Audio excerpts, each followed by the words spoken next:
What up, world? Your boy L Boogie Brazzle checking in one time. So, I had previously started a video, got interrupted by a phone call, so it gave me some time to kind of cycle through some models. So I'm just gonna just drop this one now, and highlight something that I want to bring to you guys' attention. Today is the 10th of September. Um, One of the models that I'm viewing gives me a good span from today up well into I think the 20th, the 30th, 23rd, maybe 23rd, 24th. So yeah, this is the um, CMC. This was one of the models I view, and in this particular model, I want to point out something to you guys. And there's several interesting things that I want to point out. And this is not to say that any of these things will happen. These are models. They are several weeks out at this point. But and I would, well, maybe a week and a half out. So I would go as far to say, because that window of time is shortening, that I would definitely start bringing attention to these areas. You know, if you live in these areas or you have loved ones in these areas, and not to take the potential lightly, because you never know what these storms do, because, well, you never know what they'll do until they do it, and we are in peak storm season, and I just don't want people to get caught off guard. So here we go. I'm gonna point out a couple features that I find interesting. Okay, so we just see the storm rolling in. There's a wave that came off the coast of Africa, coming in through the Atlantic. The date is around the 20th right now. Actually, this is the 18th. Let me get it better. I want to get the date in here with this. Okay, so it's running. Here's the 12th. And watch this system spin up, and it rolls right over Puerto Rico, right up through the Lesser Antilles, and then of course the model stops. Now in this model, because all models don't have the same amount of forecasted hours, some like the GFS goes in well into 300 hours or so. But when you look at this pattern or look at this path, even before the loop restarts, it is in my opinion that at least Puerto Rico is going to get hit with a potential major hurricane. Potential, we say potential because I can't, it's too early to tell, but based on these models, when they start agreeing on, right now I have 3 models showing this particular event, as well as if you look over in the Gulf at the exact same time, we have another low pressure system that pops up in the Gulf. It doesn't seem to last as long, but you do see that tropical system definitely pop up with rotation while Mexico's being hit, Puerto Rico's being hit, and potentially the Gulf being hit. All right, so I'm gonna let those loop just for a moment, maybe slow it down a little bit.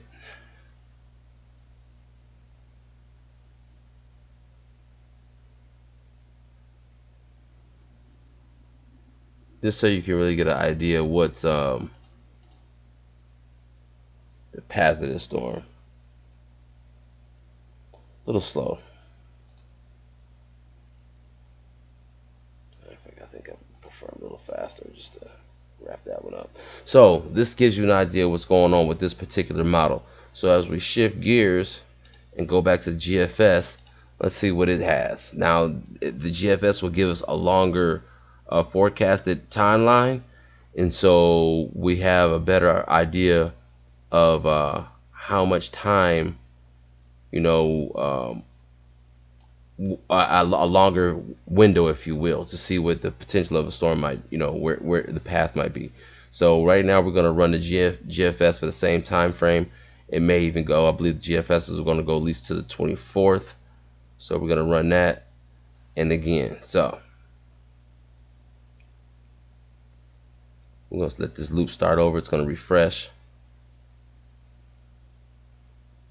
All right, so here we go.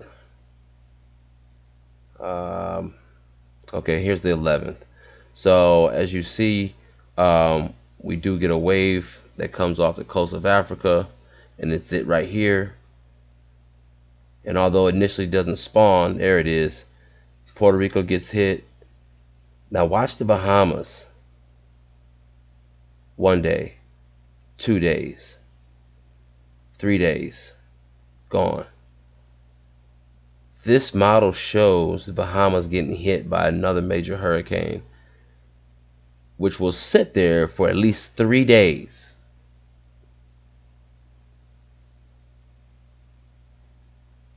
There's another one right there in the Gulf. It pops up 16th. That might have been closer to the 14th. We'll let it refresh.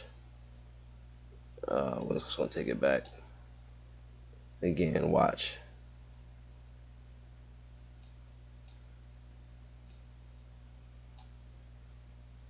'14th, '15th. One hits in the Gulf.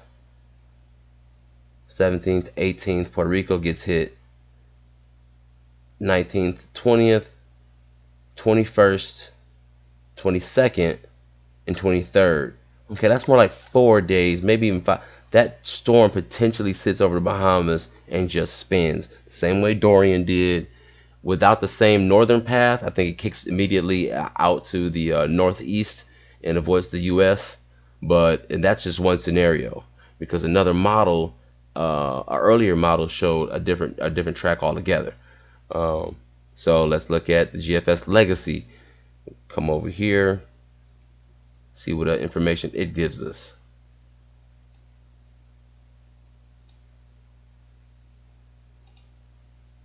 Here we are on the 17th, 18th, and let's slow this down a little bit. There it is. So it's definitely a shorter window forecast, but let's see if we can track the features. So 12th, 13th,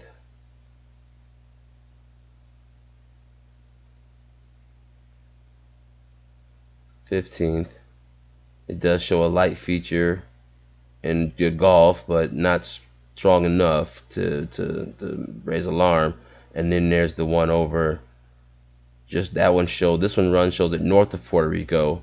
So there's variation in the models, is my point. You show similarities, but when you have an extreme variation, like a storm starting here, or a storm south of Puerto Rico compared to north of Puerto Rico, and then spinning over the Bahamas for 5 days, or immediately dissipating and going out to sea. Those are the type of variations we have. But what I want to bring attention to is the fact that it is showing something. Now, the closer we get to those dates, we get a better idea of what really is potentially going to happen, or a clearer view. We're going to jump another one. Let's see what the icon's a popular model run.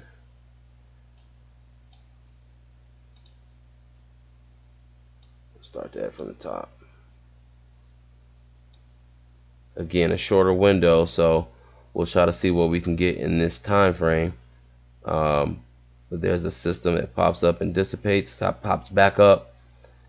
Looks like it's going to consume one behind it, may get some fuel.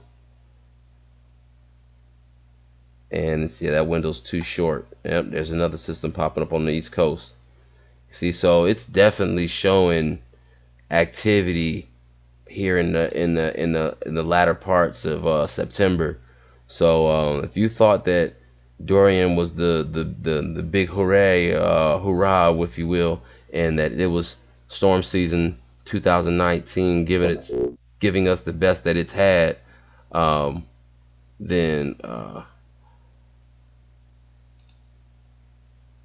then we are sorely mistaken. Okay, so this is another shorter run, so it doesn't give us much information, but generally you can count on the GFS being very accurate.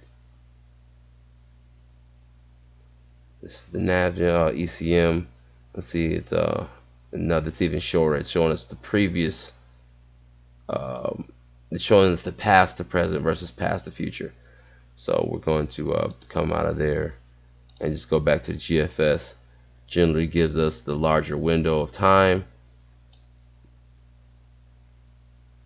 and when it comes to most models, even the the Weather Center or Weather Channel, and a lot of them, they use the GFS as pretty much a bench, like a baseline, with other models showing variation. But I think in most cases they tend to come back to the GFS. So we're gonna run the GFS.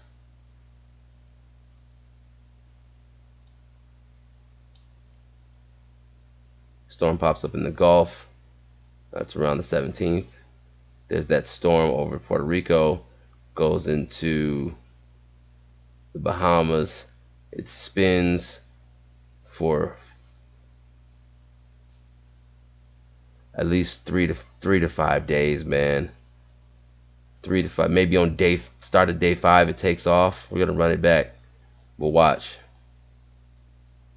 It's the 10th. You see features popping up, but some of them fail because of wind shear and other factors. But there's one. There's that Gulf system that pops up and dissipates, and then there's that one that pops up over Puerto Rico. So now this particular, and there's another one right behind it. That's amazing. So this particular model shows a storm popping up pretty much over Puerto Rico as a comparison to the previous two. One showed to the south, one showed to the north. This one shows pretty much smack dab over between Dominican Republic. The hell? Kids got games on my phone popping up and stuff. So that one showed a storm pretty much popping up between the two islands. But what's interesting enough is this particular storm, one is spawned behind it. Look at that. You see that? And then this gets consumed by the larger storm here, and they spin, and they get bigger and bigger until they spin until it goes out to sea, and then of course it becomes a bigger system, a more massive system. That's the remnants of Dorian. It just kind of shows us the past track, and then here's you into the future track now. I want y'all to be aware of these things. I'm just passing on information. So check it out. There it is, right? I don't know if a news outlet, which I'll check them next. I usually tend to do my look first, then I'll check my outlets. I check the Weather Channel, of course. I got another source, Thor News. It's pretty accurate dude. It's pretty straightforward. But and he gives a lot of valuable information out. So I'll usually confirm after I look at my runs, see what he's talking about, see if I'm on the right page, and then go from there. But I will say that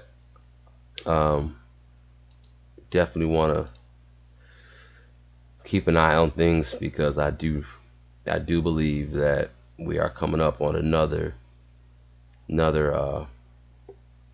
run of storms, and if not multiple storms. So here's that same run again, that GFS.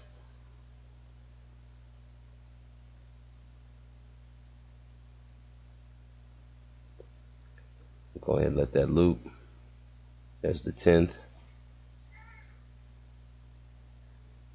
13th, 14th, 15th. There's a storm in the Gulf on the 15th, 17th, 18th, over Puerto Rico, the Bahamas, spins up several days,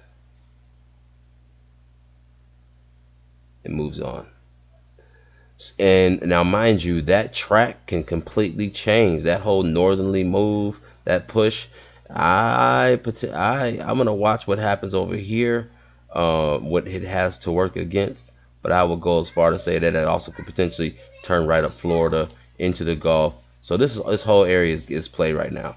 So yeah, so I'm gonna drop off right there, man. You guys, like I said, don't let your guard down just yet. Be prepared. You might want to do the whole restock thing again. We're not out of this yet. It's the season. This is not the hurricane month. It's hurricane season. So if it didn't happen last month, there's a good chance it could happen this month. I believe Dorian happened at the end of November last year. Michael happened at the end of November. So, keep your heads on the swivel, guys.